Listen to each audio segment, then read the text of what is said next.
Awesome. Okay, hi everyone. Well, we're going to do something slightly different today. Today is our day for business innovation and life management Q&A. But I had a visitor coming today. Actually, I thought he was coming later, but turns out he came in time for this. And so I have here Josh Baer. Hello. Josh is usually in Texas. I'm usually and am now in Massachusetts. So this is one of these rare cases where I'm actually here in person with someone. In fact, I think this is the first sort of business get-together discussion thing that I've done in person for 2 years. So cool. And actually, we were talking about this before. I may have been the last person to be here and the most recent person to be here. One of the last people to be here. Right. So it's not like I come here. That's probably my third time being here. So right. Yeah. It's so anyway, so we're so what Josh does for people's benefit is run. Keep going. You're good. There we go.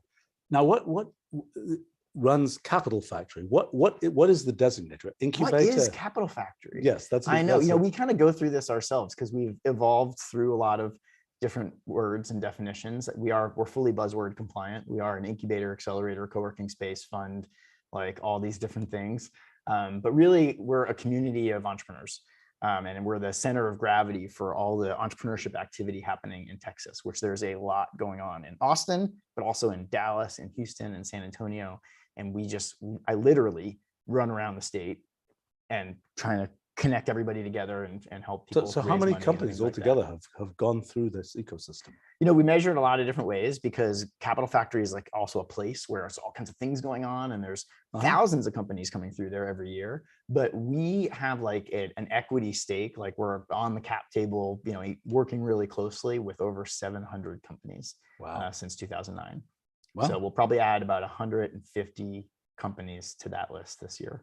And so these companies, I mean, I'm curious because I see companies usually, I am in a sense a non-entrepreneurial entrepreneur because the main company that I run, I started 35 years ago. You're very entrepreneurial, but okay. Right, but you're not spinning out lots of new companies. Right. Yeah. We spin out some things occasionally, but mostly I see by the time I deal with companies, they are not as, they have expanded to beyond kind of the very, very early stage. So I'm curious, in modern times, when a company is sort of just getting started, what does it, I mean, so a few people show up, they say, we're going to take a desk for the next few months. Yeah.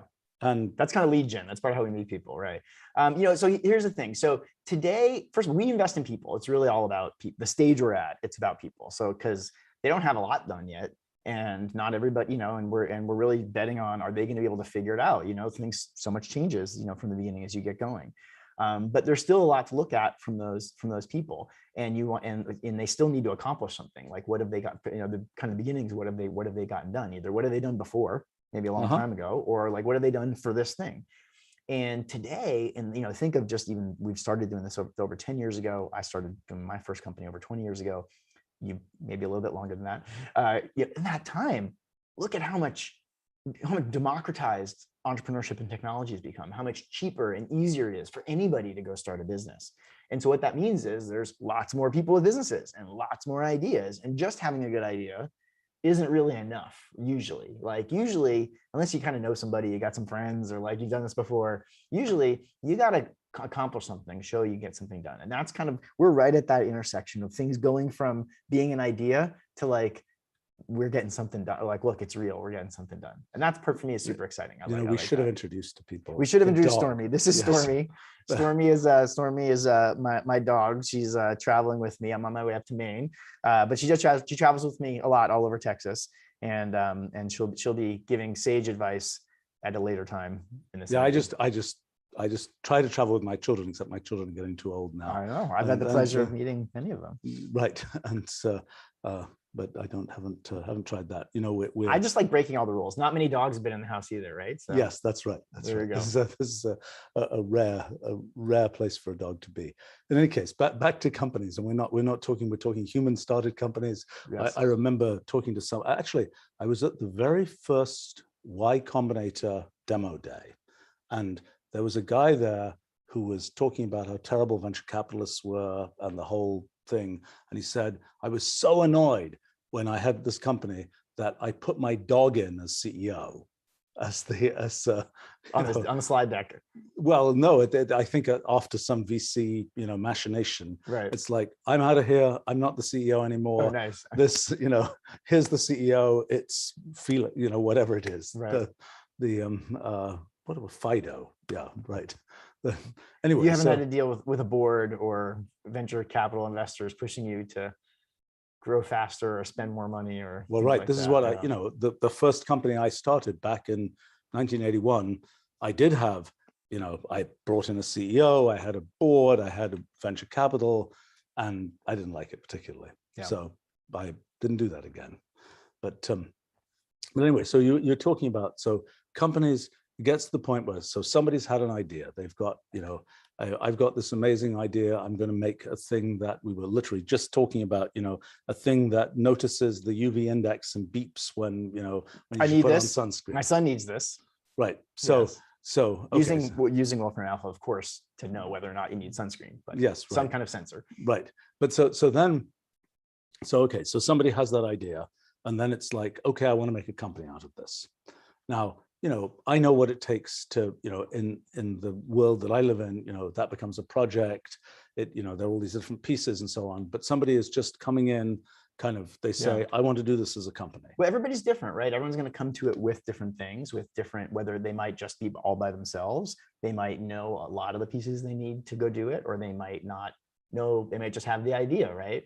And so at that stage, we're not like investing in them at that stage. Usually we're not like, but we're helping them a lot. And really what it is, being the center of gravity, being a community, it's being the primordial goo, right? That's what the co-working space is.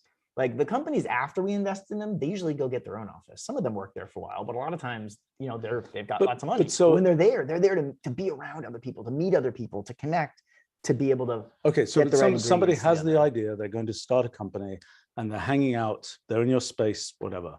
And a month goes by, 3 months goes by. They're going to do this company. What's the time scale? At what point is it like, no, this is not going to happen? Yeah, again, everybody's different. I can't generalize, but I will say, like, there's always been exceptions and people that have surprised me, right? Or, but we just try to build in just good incentives that, so like it's really easy to get in for free for a little while, but like after a while you got to pay. What's a while? Couple of months? 3 months. Yeah. We call it a golden ticket, like from Willy Wonka.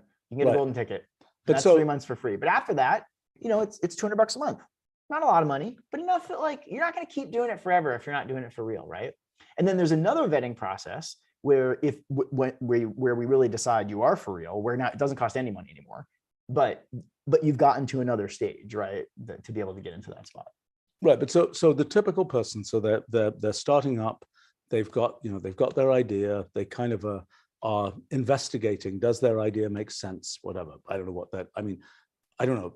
The process that I've followed has been probably different from the, I'm always like, I have this idea, I'm going to do this. I don't really care whether anybody else thinks it makes sense. Right.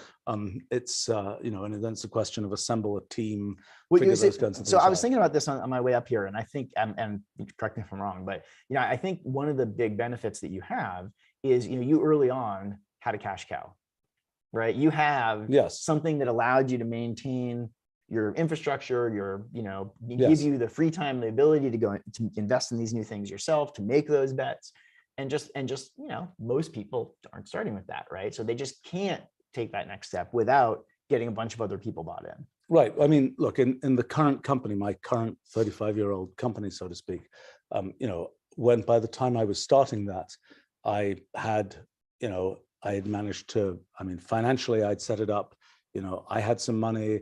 I managed to make deals that were sort of advance, payments for various kinds of things. So I didn't need investors. I was able to just get the thing going. And super smart, to get advance payments from customers and stuff. Like that's how you bootstrap stuff. That's how you get that. That's how you make something from nothing. Just a lot of people sit there thinking the only way is to go raise money, but like that's how you do it, right? Like, people really want stuff, they'll pay in advance for it. Right. And it helped that by that time I had significant reputation. I could I could easily connect with the right people. You had credibility. I will add though, like the more they want it, the less that matters. Yes, You know, I'm sure like that's if true. like if you identify something people really want, they'll bet on it because Right. they just need because they Although just the need it. problem is there's this complicated trade-off, right? Between you've got this thing, it's very visionary, nobody else has anything like that. You show it to people, they're like, what the heck is this? It's not like anything else. What is it? What's the word that describes this? Oh, there isn't one because it's unique. And then it's like, then that's a whole complicated And is that thing. good or bad? Well, I think in the end, for me, those are the things that I like to do. Yeah. Because it's like if yeah. But from a marketing perspective, it's hard. I mean, Well, I feel like when you ask me what is Capital Factory, I'm in the same spot. Yes, Like, yes, I'm like, right. well, we started like some other stuff, but we've really evolved into something that's, I don't know, it's kind of like some other things, but it's really right. it's really unique. Like, I Right. don't know, it's not the best. I mean, I think it's the best, but I mean, I'm not saying it's like the best. I'm just saying it's different, like it's definitely different than Right. anything else Right. out there. Right. No, I mean, and that's, but in the end, when people build stuff, that's the thing where they're going to build the most value is when they're doing something that's really different. And as opposed to just like, yes, I've got this mousetrap, it's a bit better, and everybody recognizes that. Yeah. So people, okay, so we're imagining somebody has got this, they're getting started, they're trying to define what they should do. And I'm just curious what the life cycle that you see these days in companies is. So there's a few months of, it's just one person and their dog. No, not one person and their dog, but some, couple of people. Sometimes. Yes, right.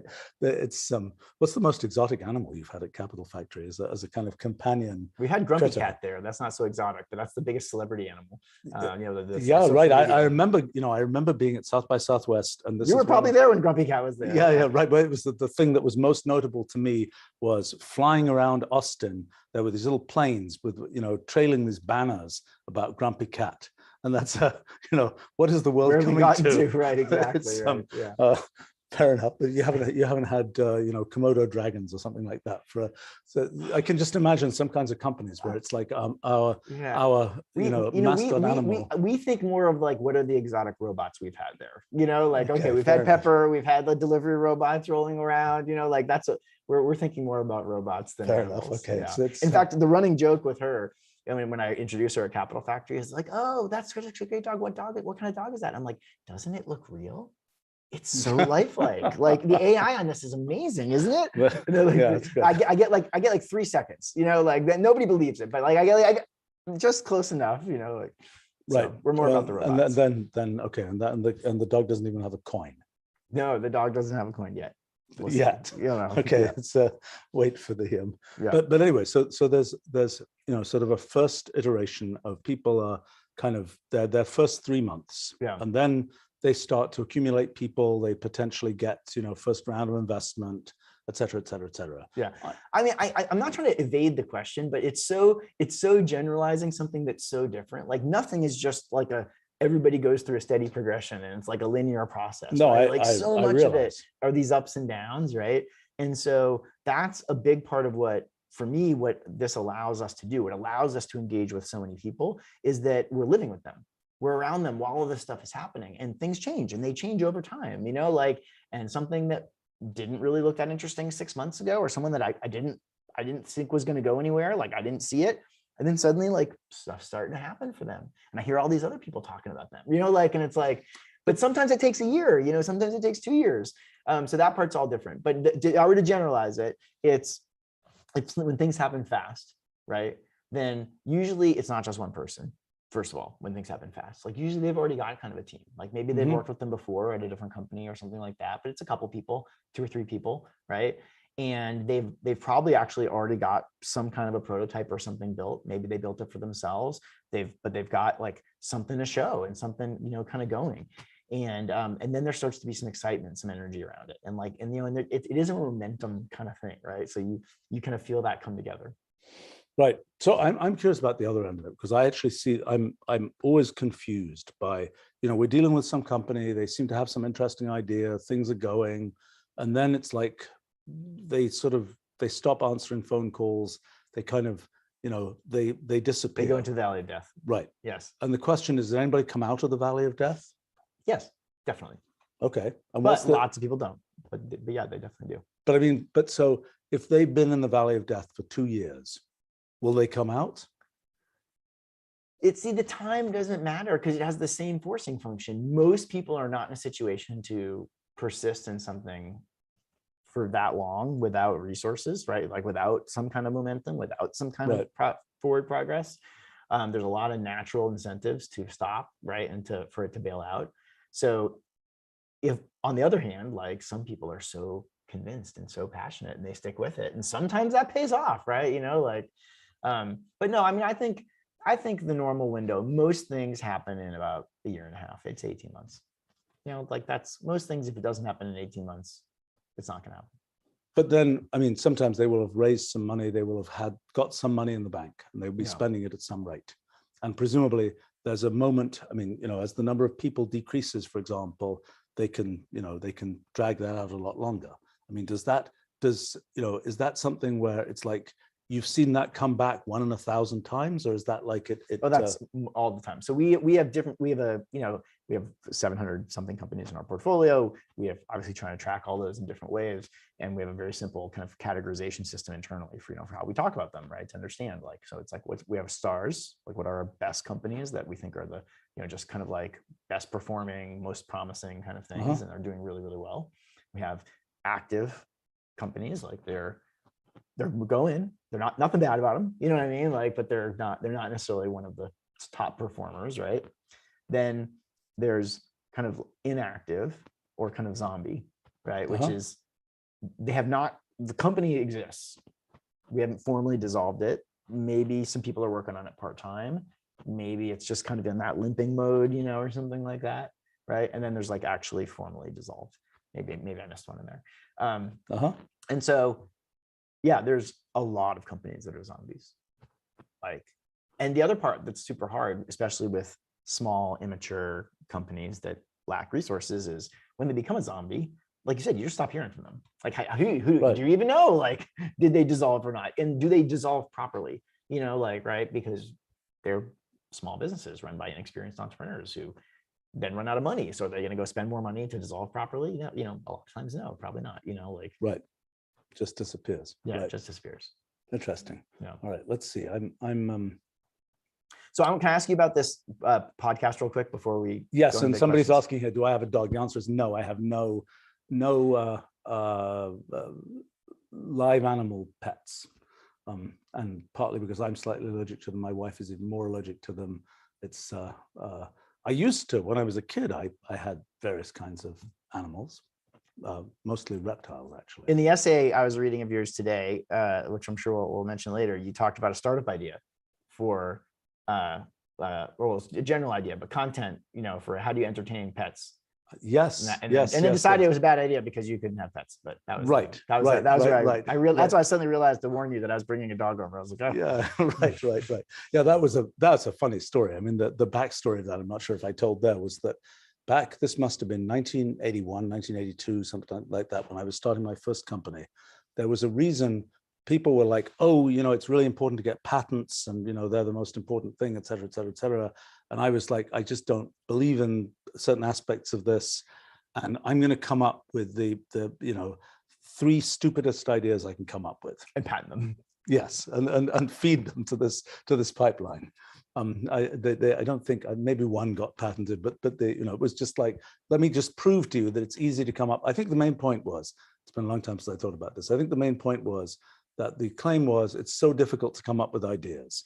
And my statement was, no, it's very easy to come up with ideas. What's difficult is to actually execute these things in a meaningful way. Well, I think that's so impressive to hear from someone that comes up with so many big ideas, but because I think I agree. Right, but I mean, so the ideas that I came up with, my number one idea was an alarm clock that would sense your, brain EEG type thing and only wake you when it was a good point in the sleep cycle. And of course, that actually exists now. Yes. Those are a couple. That's a category of companies. Yes, right. I mean, although it turned out to be not EEG, it turned out to be motion patterns or something. And needless to say, and I personally basically use an alarm clock like once a year or something. So this is, I'm out of the market. Greatest luxuries in life. Right. Yeah. And but anyway, so that was my one stupid idea, so to speak. Another stupid idea was video games for pets, and so then many years go by. That idea is completely forgotten. for a really long time. And then we're working with a consumer branding company where this company was, they were very keen to work with us for technology, use our technology and so on. I have to say I was a little bit unconvinced because one of the quotes from them was, we know all this stuff. It was a big branding company, one of the bigger ones.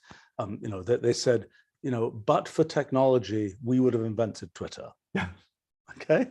The only thing we have missing is the technology side of things. So I'm like, okay. So I agreed to do this one kind of not missing any arrogance. Yeah, right.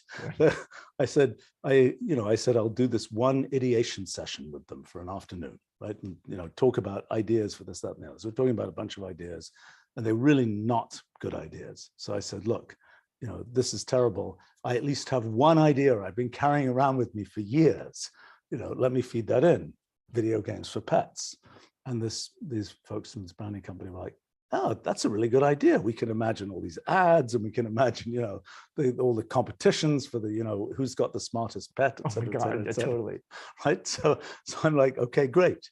If we can put something real together here, we'll do this. Now, why would I want to do this? Because I've got lots of other things to do. The real reason is because I'm interested in communication, and I'm interested in communication between humans and computers. That's kind of what I spent my life doing, is building computational language and so on.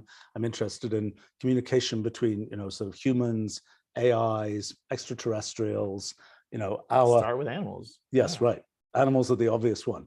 In fact, it's and it's sort of embarrassing, I think, that we still don't know kind of how to talk to the animals, so to speak. Because they're talking. Yes. Right. Yes. And they're saying, we know little things, but yeah. Right. I mean, I remember a few years ago there was a product that was a dog to human translator product, where you would train it on your particular type of dog, and it would record, it would be able to communicate various emotional states of dogs and so on. I met the guy who was I think it was called Bowlingual, and it was a Japanese inventor, and there's this event that happens every year, the Ig Nobel Prizes. Which are kind of actually they had for a long time, they were getting more publicity coverage than the actual Nobel Prizes. And they're kind of more interesting much of the time, but this was one for, animal human communication stuff.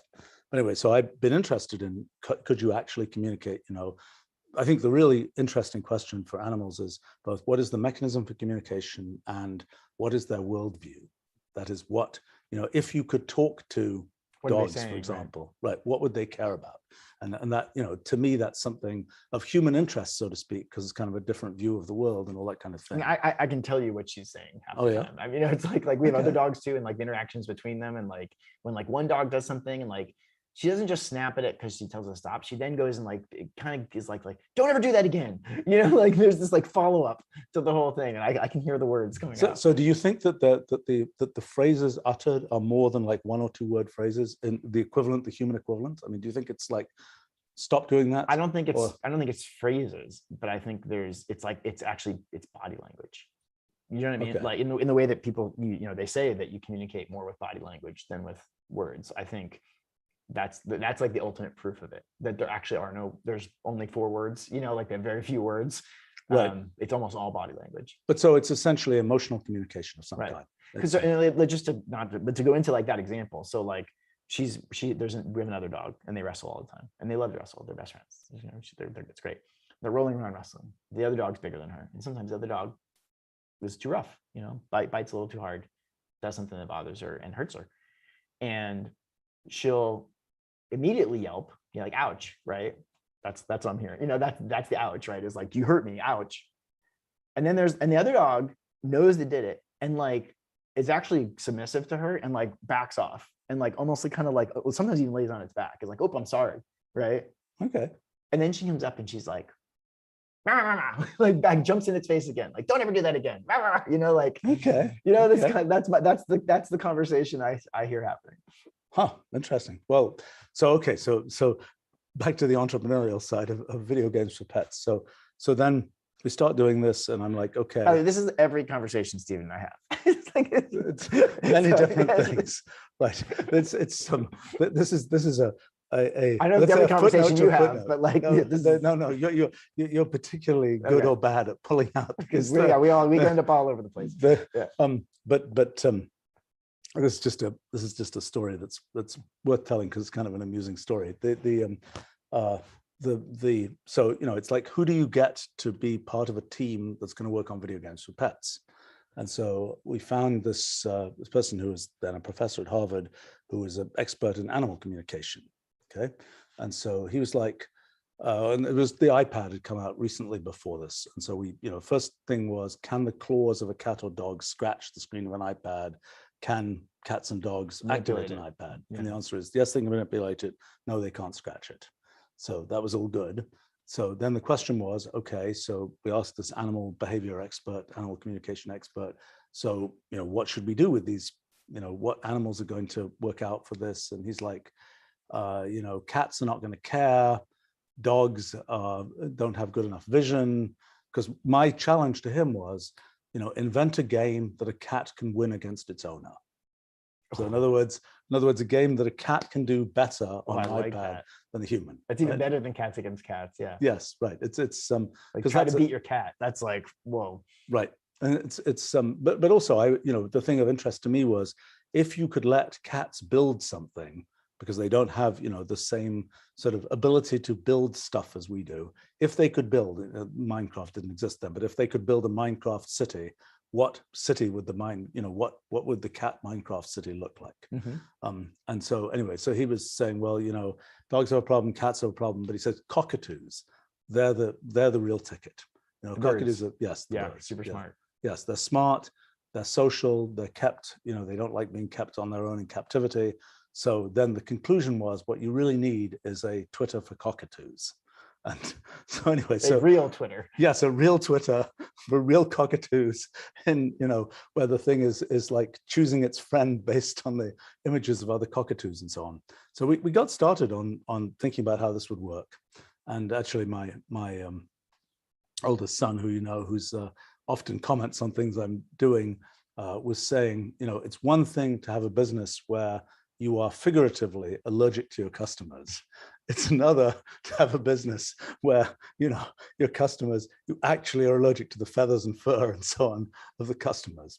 So that was a downer. And then it turned out, unfortunately, this chap who was helping us ran into some terrible sort of scientific misconduct, academic politics thing of, does that paper really correctly represent that the chimpanzee pointed at that banana rather than that banana type thing? Mm-hmm. And so he got sort of derailed from the whole thing. And so this project never happened. So that was, so at least that was take two. I mean, that was spaced out by 20 years. And actually, I think I have a phone call.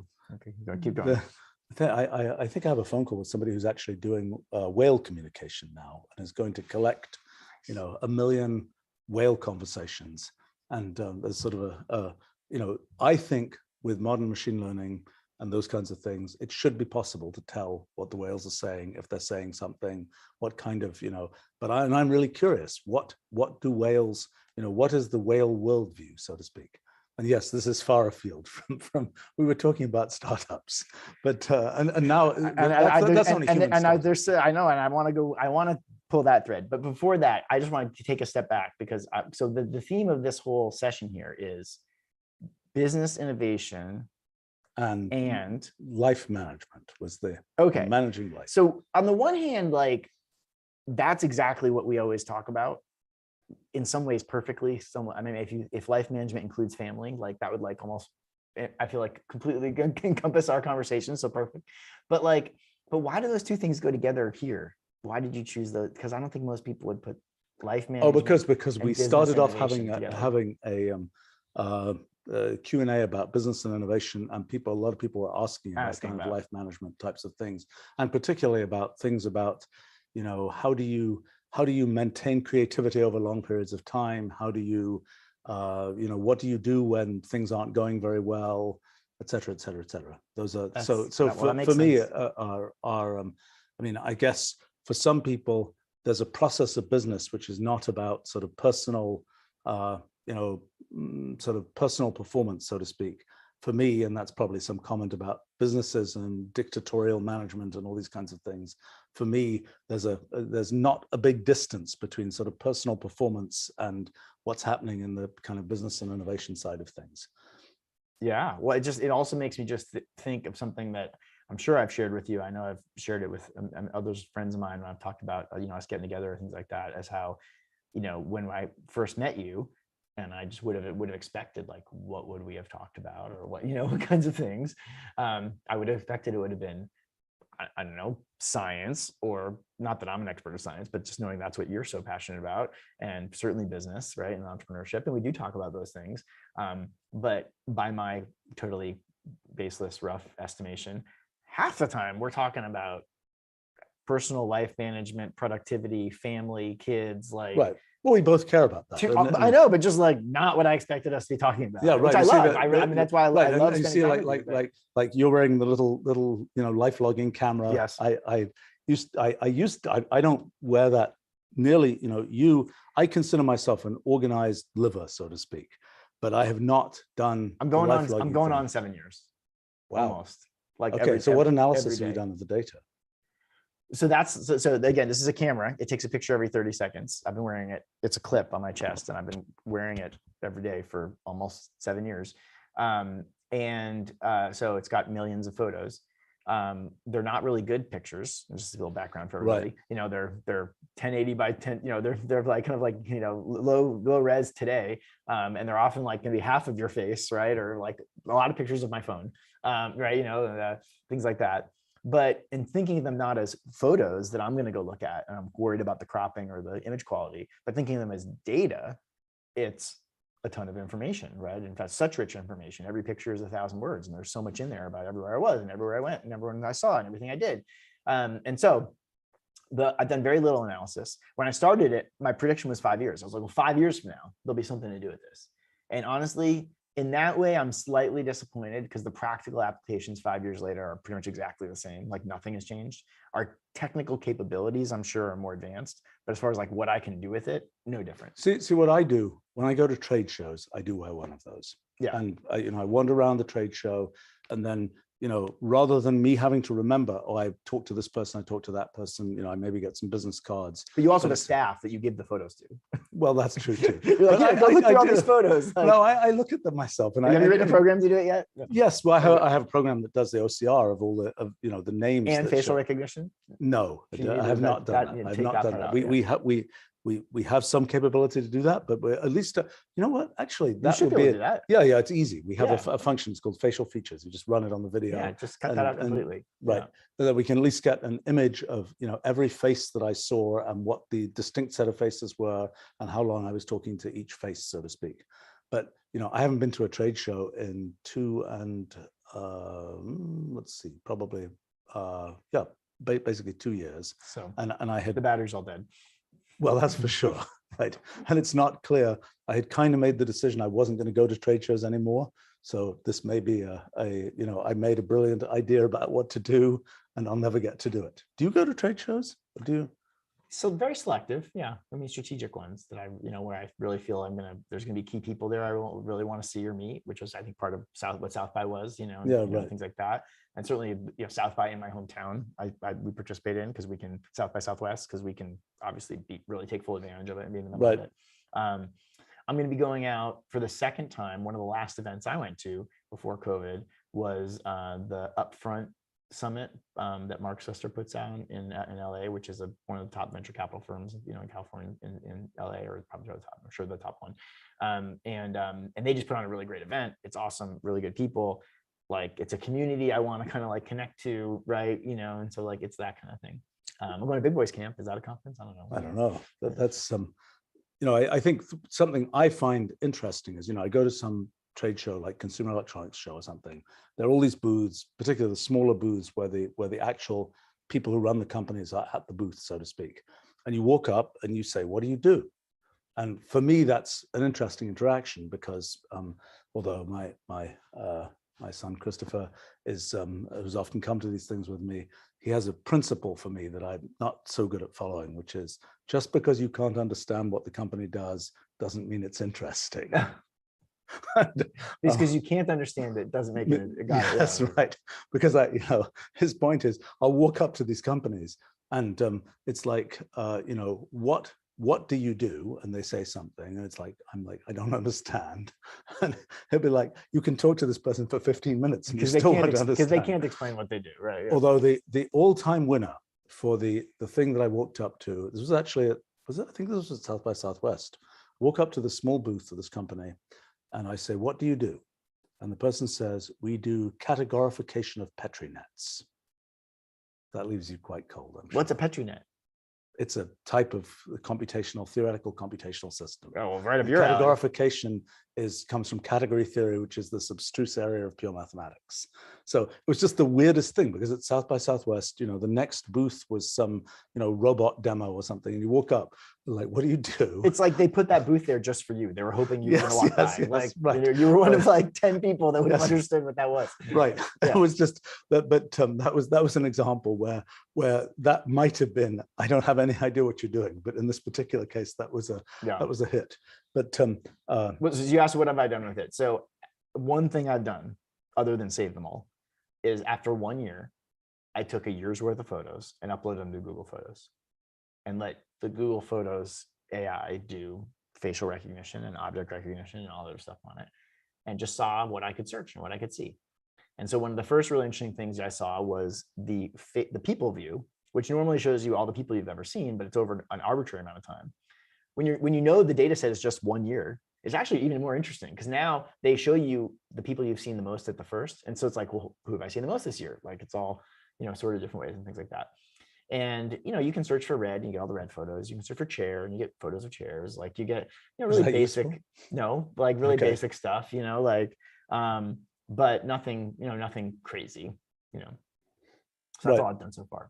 But one last thing on that, I was going to mention this to you as well, because you're so relevant to it too. Our mutual friend, Bob Metcalf, reached out to me as I'm going to visit him next.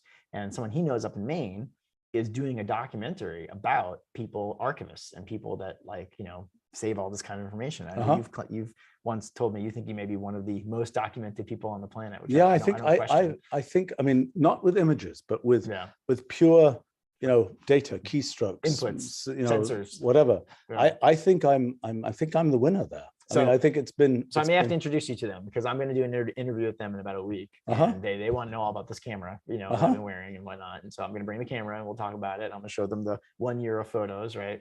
Right. But I'm sure they're going to want to talk to you too. Yeah, right. And I think I need to, I wrote a post about personal analytics back in 2012 when I'd been, I had 25 years of this and that thing. I feel like was that your first South by? Did you talk about it at South by? I did talk about it at South by. It might have been the first one. Yeah, right. It was and that was, I had actually, when I wrote that, I had no idea. I figured, I've stored a bunch of stuff, but I figured there's lots of random people who will have stored lots more stuff. And, I get these, and it was, pretty widely covered in newspapers and things like that. So it was decently exposed. And I got all these letters from people saying, wow, that's interesting. I stored this and this and this, and it's a small fraction of what you've stored.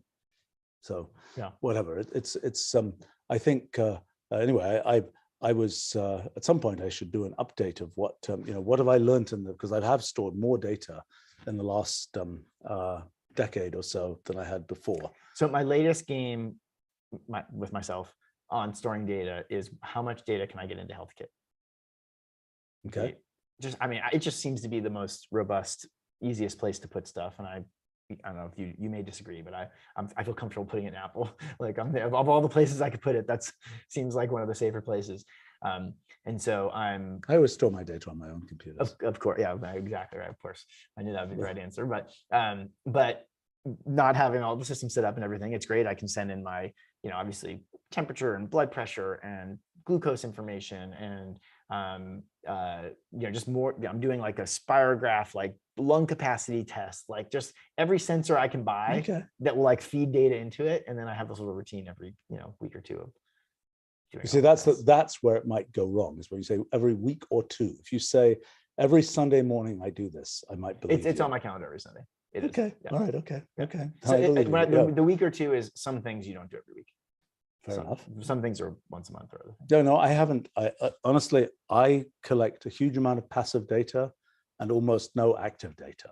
So if it's a question of me You're having to do like, something. right, I'm not going to do it. Mhm. And it's no, I think that I was going to say one of the things I was going to look at, actually it's on my list, I admit I did delegate this to somebody, it's terrible, but was I want to know, when I've gotten sick over the past 20 years, what caused me to get sick? Was it that I was out at some event and met a bunch of people? Was it that I was on a plane for a long time and got, whatever? Was it Fascinating. right? And it's, I don't get sick terribly often, thankfully. Yeah. And so there isn't a huge number of data Can you points. find some correlation? Right, but what is the correlation? Because if I start going out and about again, I might as well know, oh, the high risk thing is, maybe it's every time I go to an event at MIT, that's the high risk thing or whatever, because who knows why. But so you should do that study too. I like that. Other people should do it. It would be interesting to know, because I think particularly for people who, go out and about in sort of business type events a bunch, it's kind of like, is it something, to do with interacting with people, or is it something to do with your environment? Mhm. And I don't know, that's my next kind of personal analytics micro study. So talk about active versus passive. One of our startups that we're investors in, but I'm using to do this, is called Choose Health, choosehealth.io. And they send you a once a month kit where you have to prick your finger and do a blood sample. And the one of the people that work there, as they talk about the challenges of it, because I do it, but my wife kind of stopped because she doesn't like pricking her finger. And he's like, yeah, pricking your finger is bad UI. Like, it's just like, it's hard to get people to do something where they have to do something. One day, Raman spectroscopy through the skin will actually work. Right. People have been trying to do that for well, that's probably a PPG sensor. But getting there, I just meant it'll be there. It'll be your watch, right? Right. I mean, the main issue is when you shine an infrared laser through your skin and you see what comes back. There's the molecular vibrations cause the light that comes back to change depending on what molecules are there, and nobody has managed to make that quite work. I mean, people have really wanted that for glucose sensors, for example, and it doesn't quite work. No. But eventually that will presumably work. And then you'll be able to get levels of, then people like me will routinely get that and get, levels of 200 things in your blood all the time. But what kinds of things do those guys measure? Is it like CBC or? They measure cholesterol, glucose, kind of like, so looking for diabetes, cholesterol, blood oxidation, which is kind of like stress levels, and maybe one or two other markers. So you get like 5 or 6 markers. And for me, the key thing is knowing what my numbers are, what my baseline is, so that if something happens and they say, oh, you're blah, blah, blah, like it's not just me compared to everybody, it's me compared to me. Right. Yeah, I think that generally, by the time you take a blood sample, there are these giant machines that will run particular banks of tests, and they're either running those or they're not. Yeah, they're not, these people didn't make the test. They're sending it off to a lab, right? They're just creating a service. Right. Yeah. Right. But it's not trivial to get. There's some things that you can get from one drop of blood. There are other things which people don't currently have tests that work well from drops of blood, although that's not a good reason for that. There's a complicated chain of technology issues there. That's interesting. So, I have to say that my one health tip or whatever is, keep all your data and just plot it consistently. And the thing that I found amusing, at least about my data, because I have like 35, maybe 40 years of data of kind of, my random blood levels taken once a year or something. And the thing that is interesting to me is that, many levels of many things, if you look at my plot, thankfully, so far over time, my value is flat. But the normal range, as quoted by these different labs, bounces all over the place. How can this be? Right? And the answer is because different hospitals, for example, or different labs will say our normal range is based on the population of people who get this test done at our lab. And if you're like, if your lab is in Denver, let's say, and people are living at high altitude and they have different, blood oxygen levels and things like this, you will get different, the normal range will be different. Yeah. And so that's one consistent thing. By the way, another thing somebody should do, a startup kind of thing, is just for any given person, just go request all their previous medical records and just go put them in a consistent format. I've been thinking about that one a bunch. Like, can we if somebody wants to do that, like I will invest in that company. I don't know if Steven just said he will, but like I've been like, can I find someone who I can pay to go do it for me? And then I know lots of other people like me that would pay to. It's just it's a big pain in the butt. You got to call the doctors. You got to. But I want to get all the data in. Just go collect it all as much as you can go find. Well, it's not trivial. I don't know what so I obviously built a system for myself to just store the data that I have, and be able to plot it and all those kinds of things. And it's slightly painful to deal with that, because all these different places have somewhat different formats, and they quote different normal ranges. They have different names for tests, all these kinds of things. And you have to sort of put all that together. I'm starting with just scanning the paperwork as it comes back. At least I got it. I got something. Yes. But what you have to do is actually get the numbers in so that you can plot them. Yeah. So you can see, is this flat? Is this changing? Whatever. But it's interesting. So no, it's a these things are good ideas. So so in this send a drop of blood every month or something. This is then they send you back a thing saying you're still okay this month according to us. So you have a website, you log in and you see each of those markers, and you can see a chart showing you just what your markers. Like, for example, one thing that was fascinating was you can totally see COVID, because I mean my lifestyle, my diet, everything changed dramatically. Stress went up. My diet actually got a lot healthier for a while at first, because we weren't ordering tons of takeout and we weren't going out, right? And so you could just see things got a lot better. Right. Yeah. I mean, I think in fact for my well, I have to say for me, my life just got even more habitual than it usually was. Like every single day during this COVID time, I have walked more than 10,000 steps. Every single one, not a single exception day. So, and whereas previously, if I was flying to the other side of the world or something, and I did try walking up and down the airplane a few times, but it doesn't add up to much. So I do want to get to the questions, but I have one more thing, because that's something I also was thinking about on the way up here. You were talking about whale songs and if whales could talk. And as I was reading the essay I mentioned before, I was thinking about because you were talking a lot about like, what's it mean? What's life? And what is, and part of, I think where you came to was, life is oh, now I remember my paraphrase. I tweeted it. My paraphrase is life is creating order. Organizing bits and atoms. But you had a different way of saying it. But I was thinking about that, and I was thinking about stars, and I was thinking like what would stars count? Are stars alive? They're organizing bits and atoms in some ways too. Yeah, right. And I was like, honestly, I'm not ready to say stars aren't alive. I don't know. Right. I mean, this is one of the issues is how general, you say we have intelligence in the form of human intelligence.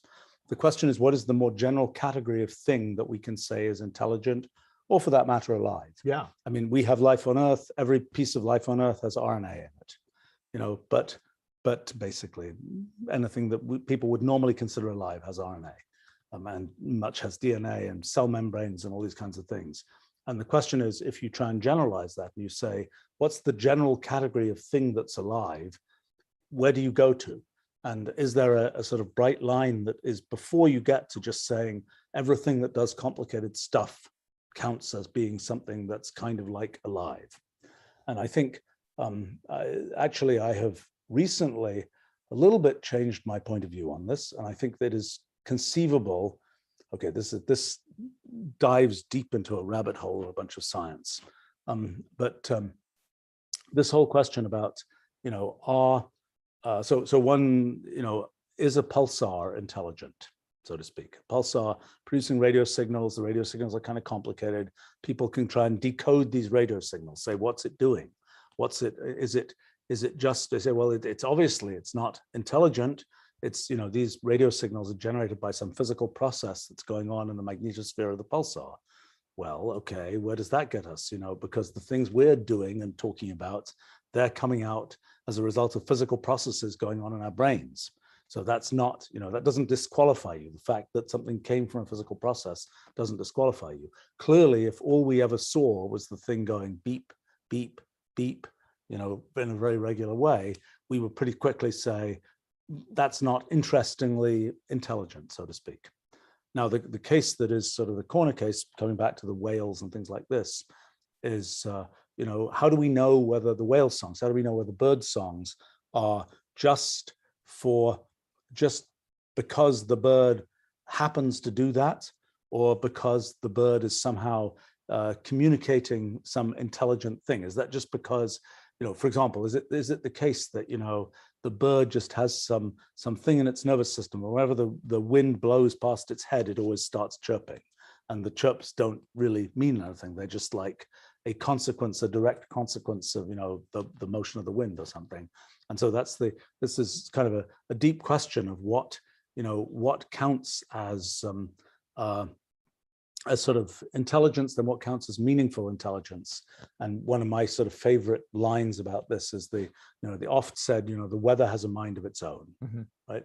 It's like, and take that apart. Why do we say that isn't intelligence like our intelligence? And I think the main reason is because we can kind of see a sort of thread of purpose of what we're doing, but we don't see that for the weather. The weather on its own, if you were able to talk to it, might say, well, didn't you know that my purpose is to, transport air from this part of the world to the other part of the world? Just like, you talk to the whale, didn't you know that my purpose is to, help these plankton do this, et cetera, et cetera, et cetera. But it's just like you watch the whale doing its thing, and that isn't obvious. Actually, I'm guiding the plankton migration. Yes, so whatever it is, right? Yeah. And that's my, that is its life mission. It has some whole cultural, development that's all about, we must lead the fish in this way or something like this. And we have no idea. We just look like a whale tooling around the ocean. And there's an issue, even with humans, there's always an issue with archaeological stuff, right? You see a bunch of stones that were arranged in some way. What was this for?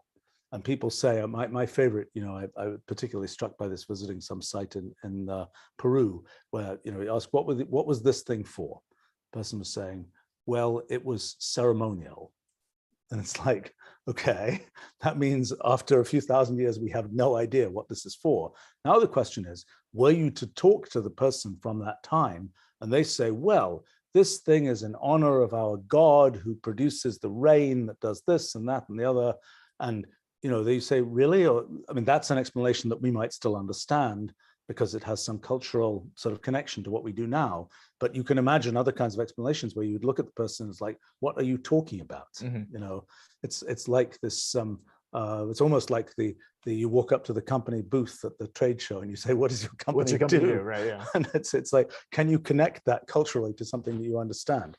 But I think, that's that becomes the big issue is, when you think about sort of what's the generalization of intelligence, life, et cetera, how does that relate to, how can we relate to it? The thing that I realized recently, and this is a science rabbit hole, is that consciousness is one of these things that I've always avoided talking about because I've always thought I didn't really have anything to say about it. But I realized recently, as a result of this big physics project of ours, that actually I think I understand sort of the key feature of consciousness, which is something kind of, in a sense, banal. It's that we have the belief that we have a definite thread of experience. That is, it could be the case, like in our brains, there are neurons, This is, I think, therefore I am. Yes, but also, yes, that's certainly a related idea. But in our brains, there's 100 billion neurons. They're all firing. They're all doing their thing. But yet we have the idea that there is a definite thread of experience, that we have some sort of sequential, we do this, then we do this, then we do this. We have some sequentialization of time. It's not the case that we've got all these different things happening at the same time. Different people. Or like you're just in a state. What do you mean? Like Matt, if, for example, if we were to compare to what we know of a star, yes, it's not we don't believe having an experience like that. It's just in a state at any given time. Maybe, right? yeah, right. It doesn't. We seem it's to changing, have right. In our brains, we seem to have a lot of apparatus that specifically tries to maintain a single sort of thread of attention. That is where, we are paying attention to one thing and then later on we're paying attention to another thing. And it's not just all these things are happening together, so to speak. And so I think this sequentialization in time, which I thought was kind of a detail of how humans work, turns out that particular tail wags a sort of substantial dog of, the tail that says, we sequentialize our experiences, turns out to be why we think that the universe operates according to the laws of physics that we have discovered it operates according to. In other words, if we had a different type of experience, we were not sequentializing time like that, we would not invent ideas about space and time of the kind that we do that leads to our physics. Have you ever read the little mini book called Einstein's Dreams? I have not. It's fun. It's I think you might either you'd enjoy it or you would think it was stupid because you'd like overthink all of it. But it's like it's a whole bunch of like imaginations of universes where time would work differently. Oh, okay. And just kind of that's relevant. I've been kind of like here's like trying to imagine what would be like if time ran backwards. You know, like what would a day in life be like? Okay, right? Let's see how the person did. I've thought about a bunch of these things, and it's fun. I've been poking it. It's short, small. Right, it's science fiction writers that I know saying, "Have you written something relevant to this?" Okay, so somebody's written something. Yeah, Einstein's Dreams. All right, I will check it out. But no, I mean that's a this whole question about if we meet the extraterrestrials, so to speak, will they have the same view of the universe that we do? And the answer is likely not. And their view of the universe, the things they think are important in the universe, will be just utterly incoherently different from the ones that we think are important, which gets us back to animal communication, which definitely wasn't the topic I was thinking we were going to talk about. But because that's obviously the question there. If you're a whale, for example, or a dog for that matter, I mean, for example, dogs, I assume much of their, if you just look at the number of nerves that go from their noses to their brains, it's more than I suspect than goes from possibly even from their eyes to their brains, certainly from their ears to their brains. And so, a significant part of a dog's experience base is going to be olfactory. And so then the question is, what is one's view of the world if most of what you know about the world has to do with what it smells like? And what does, we don't even have in our lexicon of human language, we have a limited, vocabulary for talking about that kind of thing. They would have so many more words. Right. If only they had words that they could express, they would be talking about those kinds of things. Another thing that's fun about that is that the speed of light is pretty fast. The speed of smell is pretty slow. Mm-hmm. And so if you're a dog, hi dog, then you would discover relativity probably a lot earlier than we did, because you're kind of, when did this happen? Did it happen at the same moment in time? Oh, it's 100 feet away. It's going to take, I don't know how long it takes, 10 minutes or something for the smell to go from that place to where you are. And so, the things that for us are like they're little effects due to the speed of light, where at least on our, distance scale of we're about 1 meter tall or something, that it takes a long time for things to arrive. Anyway, this wasn't what we were going to talk about. So let's see. There was a question up here. We've only been here for an hour. Should we actually answer some questions? Yeah, right. Let's if I can. Sorry for totally derailing this. Figure out how to. Let's see. There was a question about what unicorns does Josh have incubating? From Crunchy. Yes. So as I mentioned, we're working with hundreds of companies. So there's always lots to talk about. The ones I tend to think of are the ones that we maybe have worked with most recently because they're kind of top of mind, or maybe they just raised a big round of funding or something like that. About the time you start talking about unicorns, there's lots of things that like could be unicorns. And then there's like things that are like, they're going to be unicorns, right? So like I hear that, I'm like kind of thinking of like, well, like, okay, these ones, like who do I think is really going to be a unicorn? Some of the ones that we're working with that make me think of, that a lot of them actually have a lot to do with robotics and autonomy. One of them is a company called Icon 3D, and they have a 3D printer the size of a shipping container that prints using concrete, so they can print houses. NASA is going to send it up to the moon to print moon bases, because they can create the concrete on the moon. That one's doing super well. Definitely going to be a unicorn. Another one is an Austin robotics company called Apptronic. Actually, I'm curious about that one. Actually, now you're making me wonder. When you make concrete, there's certain kinds of things you put in it, and I guess somebody has figured out whether moon rock can be ground up and made into concrete, and I suppose the answer is yes. Yeah, they might even be looking at different kinds of rocks. I'm not the one to say, but yeah, all kinds of rocks. No, Right? but I mean, if you're going to send it to the moon, you Well, have I'm moon saying, rock. yeah, think of it, maybe in other places they could send it, right? Right. So, Well, but yeah, I mean, and the innovation in that business, I mean, there's a lot of them. It's it's the printer, it's software that does the printing and lets them design houses. But as I understand it, a big part of the innovation is the concrete. Like, how do you get Well, having got something which can be the extruded physical like with material to be able to be used that way huh, and that's set interesting. properly, and and like Yeah, I mean, I had seen, a few demos of, print a house type thing, although Yeah. not usually out of concrete. Yeah, so Usually they printed other the first one at materials. South by Southwest, of course. They've got a village down in Mexico. They've got a bunch of some different things they built for the Air Force that we've helped connect them to in Texas and around the country. Lots of really cool stuff going on. Oh, that's interesting. That's a cool thing. Yeah.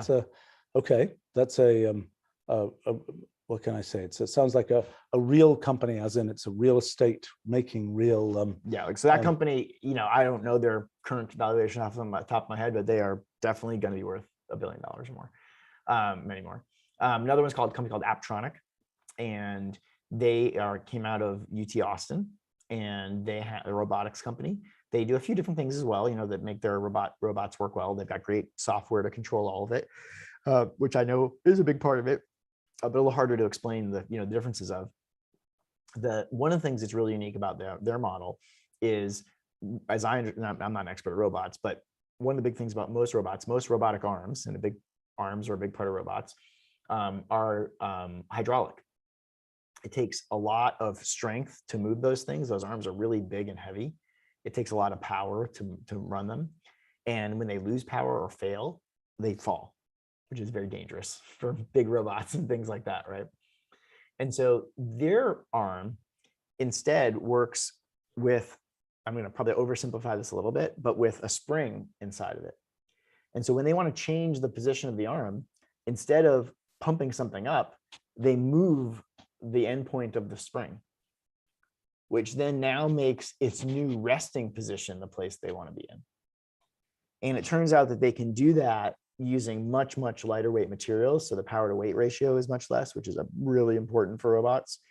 And then also it's much, much safer, because if something happens and it fails, it stays where it is. And it's almost like neutral. Like you can walk up to it. So why haven't people done this before? I mean, the idea of using, people know about all kinds of things that are, like an elevator, for example. Typically it's neutral. It has a counterweight. Yeah. It's not, so why? No, I mean, just who knows? Nobody had done it, like. Right. I mean, it's always a strange thing that robotics tends to be. I mean, one of the suspicious things, you see this humanoid robot, and the real question is, how big is its tail, so to speak? As in, coming out of the back of the robot is often this thick cable of, delivering huge amounts of power. Yeah. But okay, so that's so two more that are software, not big robots or things like that. One is a company called Aceable, and they have a mobile app that teaches you driver's ed. Okay. Kind of obvious. Yeah. Why wouldn't you do that? Like, who wants to sit around and watch VHS videos, for 8 hours or something? Well, like I'm sure the regulatory compliance is the big issue there. I mean, can they get all the they're certified in all the states. Yep. This is one of those ones where, like, the startup, David becomes Goliath. So they bought driversed.com. I see. Like they're the thing. Like, if you meet like a young person who learned to drive, like when I meet them, I just ask them. I don't even tell them about it. I'm like, how would you use? And they tell me Aceable. Like, it's so popular. So but I mean, but I'm sure that actual startup, if one of the things that I always find interesting about startups is, what was the real problem they had to solve? Yeah. So I knew that company really well. I met that entrepreneur when I met him in a coffee shop, with literally Rose idea on a napkin kind of thing, for real. Uh-huh. And at the time it was about it started with taking, he knew that mobile was big. Mobile was growing, and that things were going to move to the phone, and content was going to be consumed on the phone. And he also understood that content was going to be consumed differently. It wasn't going to be long form. It was going to be, he called it snackable content, like things I can take in minutes, small doses, right? So that was the nugget, and which is still there. And he started off going to people with really popular books and saying, hey, I'm going to make the app version of your book. Right. But the authors don't make much money. I don't know, maybe you do. I don't know, but like most authors don't make much money, right? That wasn't a good business, a good market, right? And so then one of the mentors that he connected with, a good friend of mine who invested in the company, had the idea to say, hey, like, what do people have to do? What do the people have to learn? That they maybe don't want to, that you could give them a super convenient, better way to do it. And so it turns out, instead of having to schedule time to take driver's ed, I'm taking driver's ed waiting in line, like things like that, like it just happens, like in my spare time, 2 minutes at a time, 3 minutes at a time, watch a little video, answer some questions, do whatever. And by the end of it, I've gotten through driver's ed. But don't most states have a requirement? I mean, don't they have to have a certified this, that, and the other? Yeah, this is certified in all the states. Right. Okay. But that part, I bet, was non-trivial. Correct. Yeah, right. It was. I mean, actually, they did it in Texas first, and then they'd go. But putting driver's ed on a phone doesn't sound that difficult. Going around and convincing states that exactly. Oh, there's just this phone, and the kids are going to do this, and it's really going to be the kid you think it's doing it is doing it, and so on. That part seems like it's the hard part. Yeah. Now that business was getting started, and we were one of the first investors in it, and we invested. And at the time, I remember some of the concerns people raised. They said, "Is this market big enough?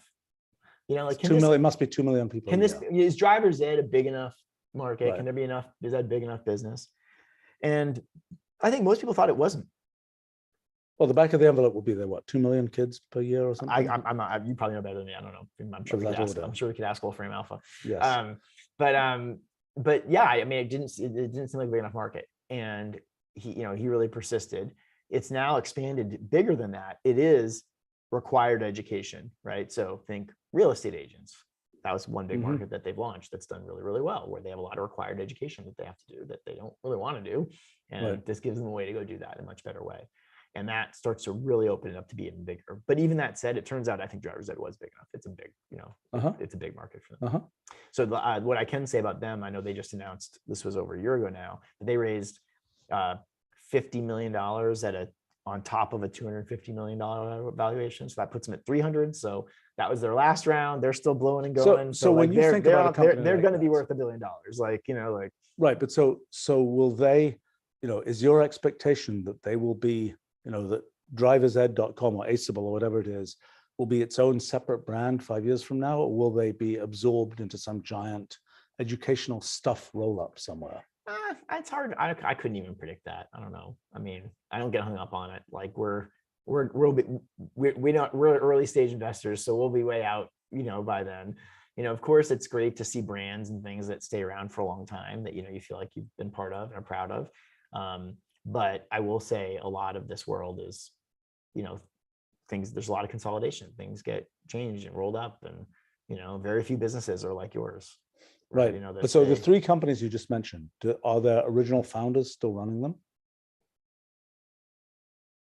Yes. Fair enough. That's not always the case either. No, I understand. But yes, right. In that case. And I do think there's actually a correlation. A lot of times the best ones there. Right. Right. So you said you had a fourth unicorn. One more quick software one, just to mention that, because it's just that it's not all like heavy tech or robots or things like that. Zen Business, they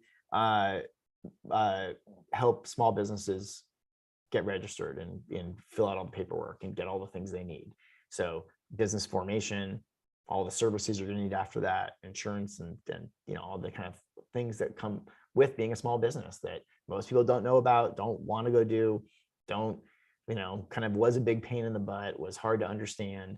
And they have just a great, super easy process that makes it really easy and cheap. And so I think it's like almost like free to set up the business, because they know they're going to make money off you from all these other things you're going to need to buy in the future.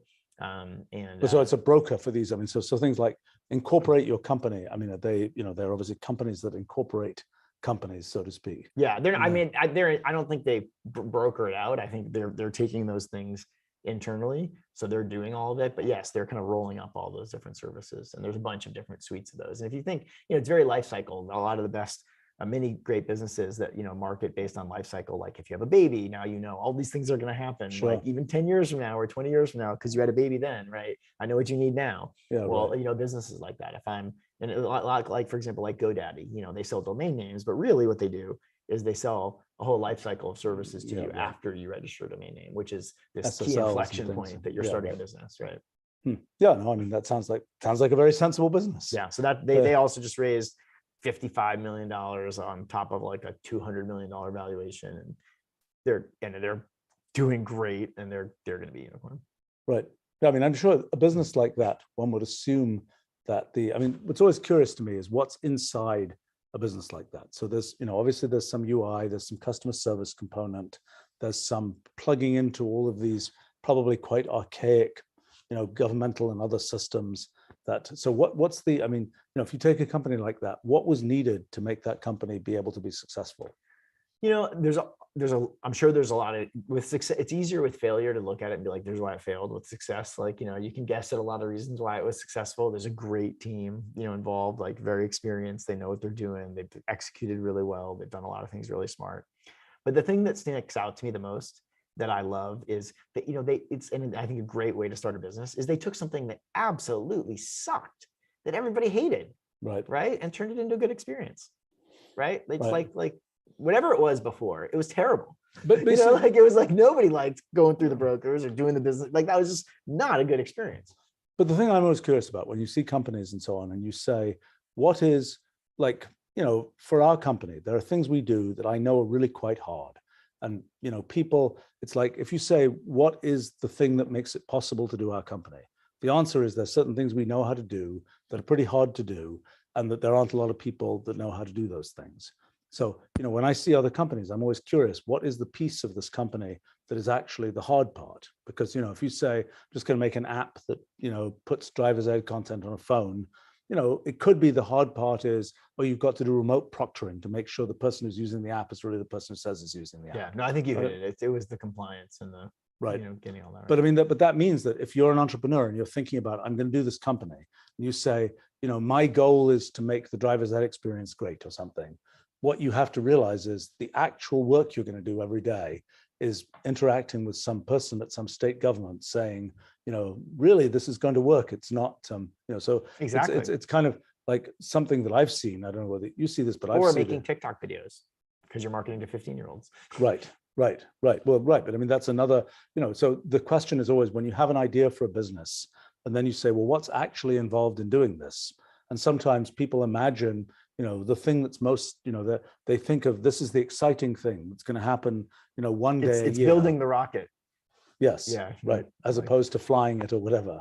Yeah. Right.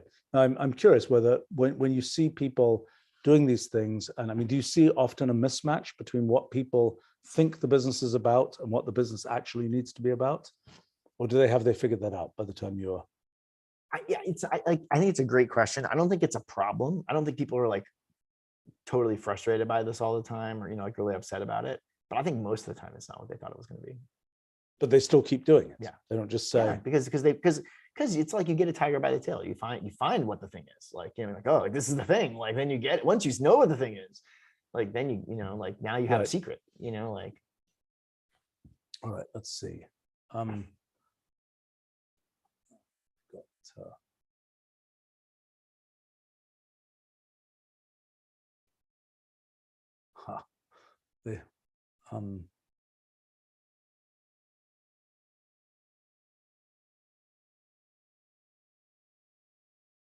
it's a question here from Lazy. Do you think that the innovation process is different based on societal values? If so, how can developing societies navigate the process of innovation? So in other words, well, actually, here's a question. I mean, so, for a while in the tech industry and, well, initially the hardware industry and then somewhat the software industry, California, Silicon Valley was kind of where a bunch of innovation was happening and people were used to. I mean, I find it very bizarre. You go to these different parts of the world, you wander into a Starbucks, you overhear little fragments of conversation, and you do that in Palo Alto, and it's, Series A, whatever it is, this, that, and the other. It really is different. Yes, it's different in different places. And so a question would be, for example, in Texas, as you saw Austin and Texas in general kind of grow as an innovation place, what was the dynamic that made that possible? And in addition to your contributions, well, I mean, what made that a fertile place for this to happen? And if you pick, other states, you say, okay, this could happen in Ohio or something, or this could happen in Florida or whatever. I mean, that being a current significant example. What what's involved? The best, again, when something, like I said before, when something's successful, there's probably a lot of reasons. So it's hard to be like, this is the one, but the best explanation I've heard actually came from Mithril Capital. I don't know if you've ever worked, so it's known Mithril. They were one of Peter Thiel's firms. Yeah. But they recently moved their headquarters to Austin, not, a couple of years ago. And they did. I thought Peter moved to Los Angeles. Not Peter, not Peter. Paul Leggett and a few other people that run it. Okay. Peter doesn't actively run it. But I think he helped start it, and is a big investor in it. And so they chose Austin, and they looked at a bunch of different places.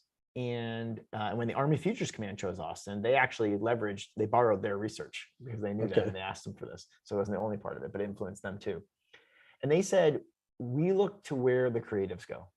Where do the creatives want to be? Because that's where the growth, that's where the energy is, the excitement, the growth. And I think we see some of that in Miami and what's happening there. Austin's had that. And at a simpler level, it just comes down to Austin is a super desirable place to live. It's an aspirational place to live, Texas overall, but Austin in particular. And people are moving there who, they aren't just moving there for a job or for like some more transactional reason. They're kind of like moving there aspirationally, going like, I want to move to Texas. Well, I want okay, to move to so Austin. I want to build my life there. On the coasts, there's got to be plenty of snootiness of, the smart people are on the coasts. The it's the fanciest universities are on the coasts. How do you, why did Austin break through all of that?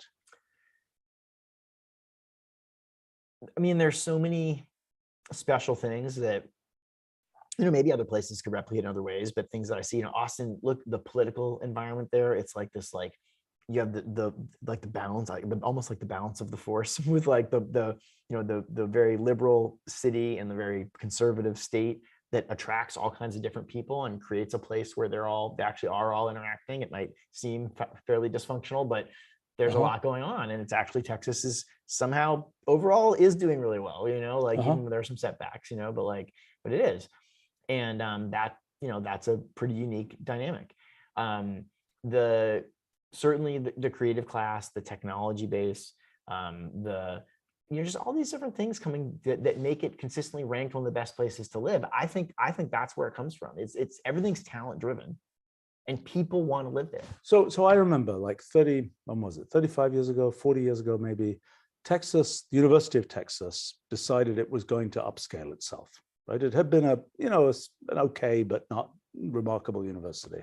I remember, actually, I just remember this because one of the first people they hired for over $100,000 as a professor, right? Which back in those days was a person called Steve Weinberg, actually, who just died last week before, physicist, who I had mixed interactions with, but that's a different story. But I remember when he'd been at Harvard, and Texas got him. They bought him, so to speak. That was the kind of the word. That was 35, 40 years ago, something like that. And so, there was that moment. Then things like, IBM having a big facility in Austin. I don't know what caused that to happen. Yes, Semitech, if you remember that. I don't know if you know about that. Yeah, I remember that there was this conglomeration of semiconductor companies. Mm-hmm. That's seen as one of the main catalysts. I see. Yeah. And so that was this attempt to make a sort of semi-government sponsored. That was an answer to other governments. It was an answer to Japan. Oh yes, and being competitive with Japan in semiconductors. So how was the site selection of Austin? Coming out of the 70s and the 80s into the 80s. Right, that was when the Japanese fourth generation thing. I mean, that was just a remarkable technology history moment of Japan had been, it's just the country that copies everything. And then they were like, no, we're really doing a bunch of research. And there was this whole fourth generation, whatever it was, fifth generation. Was it fourth generation or fifth generation? I'm forgetting now. I'm not sure. No, maybe it's older history than you. Yeah, it was a big thing of, Japan is delivering this new generation of computer technology. And then, yes, people were, okay, now it's coming back to me. I remember that. So that was a big deal. And I've often am put in a spot where I'm asked about the history of Austin and how Austin, I think almost everybody agrees that's one of the main kind of key. So how was that MCC, the multi-computer, Microelectronics and Computer Corporation. There you go. Yeah. Right. And that, which was also Sematech, and that kind of like put Austin on the map. And there was a big, similar to like when Amazon did their HQ2 search, and it was very public for like which city it would be, and they were all competing. All these cities were competing for that. One of them was, I know I was out visiting Madison, Wisconsin, and they remembered it, like 30 years later, they were reminding me, we were the next in line to get Sematech, Interesting. Yeah.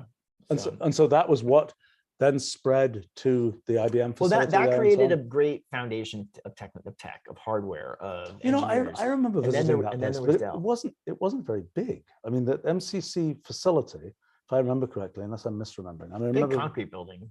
Yeah, I mean, I remember visiting this. It wasn't a huge campus or anything. It was a modest. Yeah, I'm not compared to. Yeah, it's not. I mean, it's big for Austin. But, right, but it wasn't. Right, but it's interesting then that there was the seed that was comparatively small, that was, to the outside world looked like, oh, this is just some big bureaucratic consortium and et cetera, et cetera, et cetera. But that was an important seed. I see. Yeah, that was, and then Dell.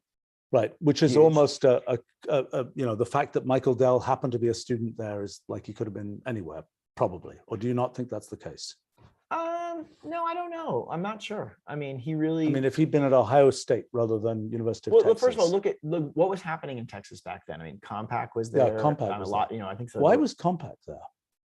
I don't know that, but there was a lot going on. There've been Texas Instruments. That was another. TI was big. That was in Dallas primarily. Yep. So anyway, but that not only brought on a lot of expertise and taught people about how to scale big companies, but it created a ton of wealth. And then those people went on to go create many, many more companies, become investors, and all kinds of other things that help fuel a lot of what happened. But later. Dell will have created wealth. MCC will not particularly have created wealth. MCC brought all the talent here. Dell leveraged some of that, created a lot of wealth and experience and opportunity. South by Southwest brought this spotlight from around the world to really elevate it, and, right? Connecting in. So that was important. So the South by Southwest Interactive, which was kind of the music part of South by Southwest, I doubt that was terribly significant for what we're talking about here. Yeah. Right. But except, what did I say first? Place to live type thing. It's where the creatives go. I guess, right? I remember. Didn't I? It was I happened to visit. It's the artists and the musicians and. Right, before I had, came to South by whatever 2012 or something like that. The previous time I had visited Austin was 1991, and remember, I happened to be there at a weekend, and it was like, oh my gosh, this is a tiny place. There's nothing to do here, this is nothing. Right, so in that period of time, which it became something, right. And now, I feel like over the past, coming out, so Austin was arguably the biggest COVID winner.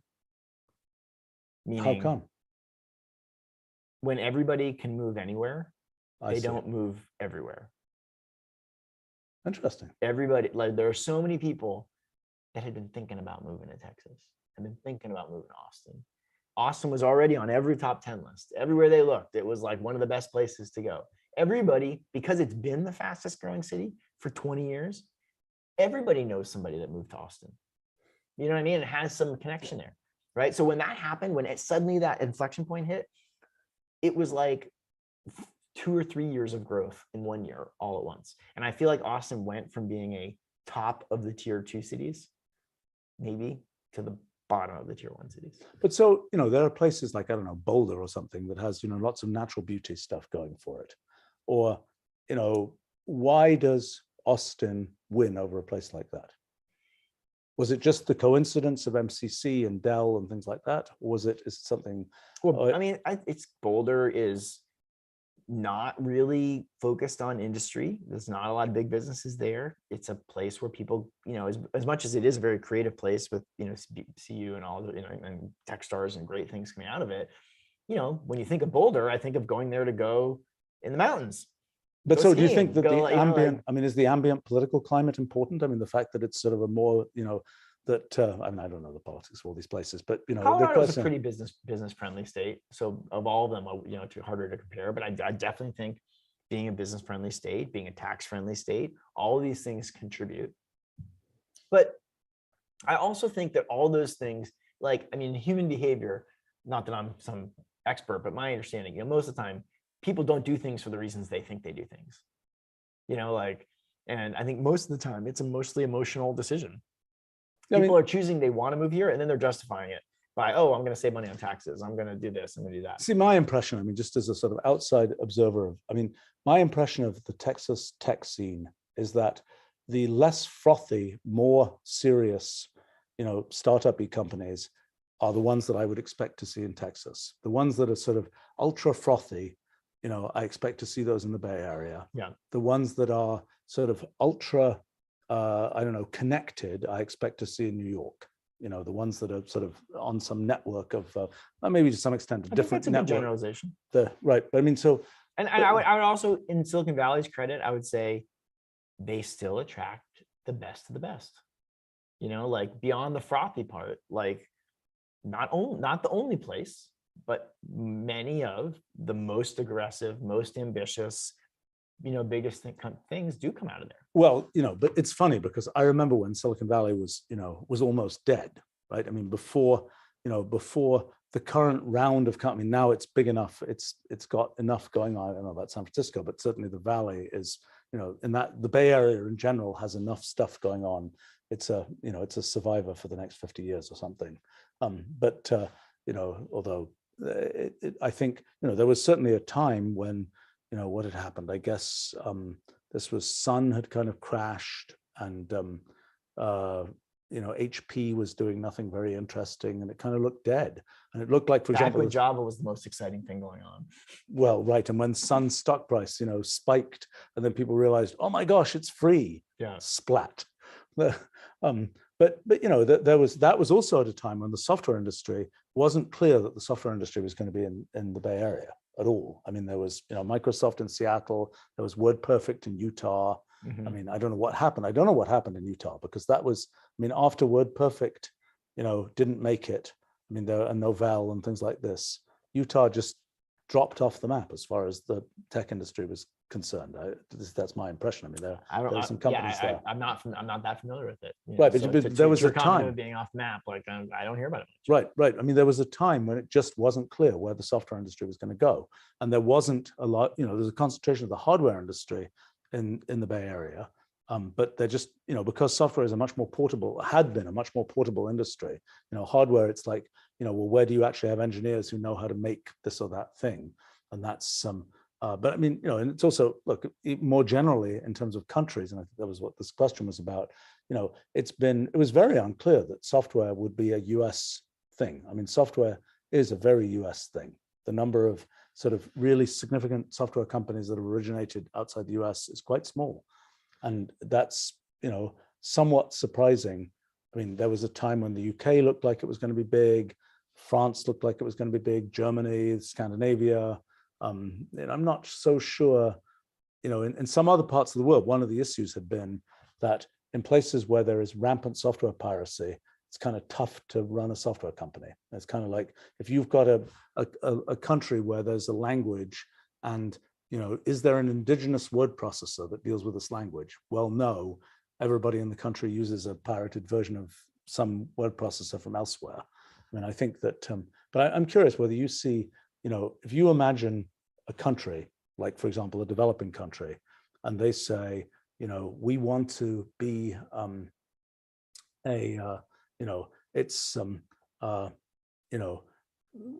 how do we jump to being a tech important kind of place? What do you imagine they should do? So if our specifically was like, and we get a lot of people showing up in Austin, delegations from other cities, what I figured. Stuff, like asking this question, right? And probably countries as well. Oh, for sure. And I will say I give them this advice. I don't know that many really have followed it, so I don't know if it's bad advice or not delivered well. As a little bit of quick background, I was very fortunate to do an Eisenhower Fellowship, which sends people around the world to learn about other countries and other cultures. And I spent mine in Chile, learning about what they're doing with Startup Chile, which is this big thing designed to bring entrepreneurs from all around South America and around the world to Chile. And I went to Ireland, which also has a very intentional government organizations around promoting entrepreneurship locally as well as bringing business to Yeah, Ireland. both of these countries I've heard of their Yeah, kind of efforts. yeah, all these different groups, right? So like these are, the two that I thought were two kind of the best, right? And my biggest piece of advice, which I think they both do kind of embrace as well, is I actually think you need to export before you import. So even with Startup Chile, like they're not trying to get everybody to move to Chile. Like they realize that's not the right goal to start. In the beginning, and I actually don't know where they are today. I haven't caught up with them in a couple of years. Certainly the travel past couple of years has been kind of weird. But where they started from was like, hey, come spend 6 months with us, plug into our culture, help launch your business, help us launch your business into the rest of Latin America, no matter where you come from. And and then you can go back to do your other thing or whatnot. And of course, they don't want them to leave; they want them to stay. Right. But the amount of energy that it brought in to have all those people come, and the way that rubbed off on all the people there, and then the fact that they're now sending missionaries out afterwards all over the place who have now been to Chile, who've been part of it, who are now their ambassadors everywhere else. That people are meeting people all over the world who have been there, who have been part of it, right? And so that they did it at scale, but even at the smaller city, I'd be less worried about exporting talent, about like, are people leaving and going, like, you want to hear about lots of people who have from your place who've gone to Silicon Valley and been successful, because that's what's going to actually make people decide to come back and stay there. I wonder. I mean, as a person who, I grew up in England, right? I've lived in the US most of my adult life. And the question is, what, I don't think I'm a tremendous, what can I say? I'm not sending a bunch of people back to the UK. Yep. I mean, it's not that I have anything against the UK, but it's just that dynamic, at least in that case, definitely. Well, they don't have it working, but if everybody was saying, wow, all the smartest physicists come from the UK, like people would start looking closer over there, right? That's true. That's true. And like people are like, wow, like all these smart people are coming out of Dublin, like, and they're churning out all these engineers and they're starting companies and they're coming to the US and getting funded. Like that's actually, though, I mean, that's what's gonna make someone feel comfortable in the US writing the first check to a Dublin company. Fair enough. That's probably true. Although there are plenty of cultures that have, large diasporas and so on, where it's like kind of, the fact that you see people who are either grew up in or are culturally from some part of the world, I'm not sure the extent to which that causes. Well, I don't think it can be like they're like 2 generations over. I mean, it's like literally like it has to be like you're like they got exported, like right, pretty direct. But anyway, I'm not saying that's the end all be all. I just think most people are very focused on not exporting. They're totally caught up in how do we keep anybody from leaving, and I think that's the wrong attitude. That's interesting. That's what I'm getting at. Is like you're focused on the wrong thing. Like you can't keep people from leaving. Because they're going to make the best decision for them, and if the best thing for them to grow their business is to do that thing, you want to be a facilitator of getting them to the right place. You want to be having lots of great people and talent coming from your place, and you want, and that's what's going to actually bring it back to it. Well, I've seen an analogous thing with universities, right? Back in the day, 40 years ago, when I was doing my first company and I had the whole intellectual property, flapping with the Caltech in that case, that was the early stage of companies and meet universities. And then the question was, should universities try and sort of grab IP and startups and so on and try and sort of keep them in, or should they just let them go out there and then hope that somehow that will, come back to their benefit? And what I saw in that case was absolutely uniformly, let the entrepreneurs and the startups sort of grow separately. And then sometimes the university really won't get much out of it. But quite often, the university will get a huge amount out of it. And Stanford's famous for being one of the only ones that gets it, right? Yeah, I mean, that wasn't historically. That wasn't, I mean, historically, I mean, the Stanford shopping mall was one of the critical kind of, there was the dean who was responsible for, renting out that land. That was one of the early things. I think, I'm not sure, there have been companies, because I remember back 40 years ago, I was briefly probably the world expert on intellectual property policies of universities. And so there were some strange ones, like the University of Wisconsin had a very good scheme going, although they had managed to derive some large part of their funding from some, was it agricultural tech kind of thing. But there were, at that time, at least, Stanford was definitely not a standout example of you know, I think they lucked out with things that weren't, you know, let the entrepreneurs do things and get some equity in their thing. That's a Stanford idea. That I think was not such a common idea. Yeah. I think it's very analogous. I mean, I think, you know, and the other thing is, one thing I think universities do get is they do want to export. They want to send their graduates out everywhere, right? They want them to be at Microsoft, at Google, at Facebook, all the other places. Like, with that mentality, they get it, and they're pushing them out, and they want them to be all over the place in all these other places. Right.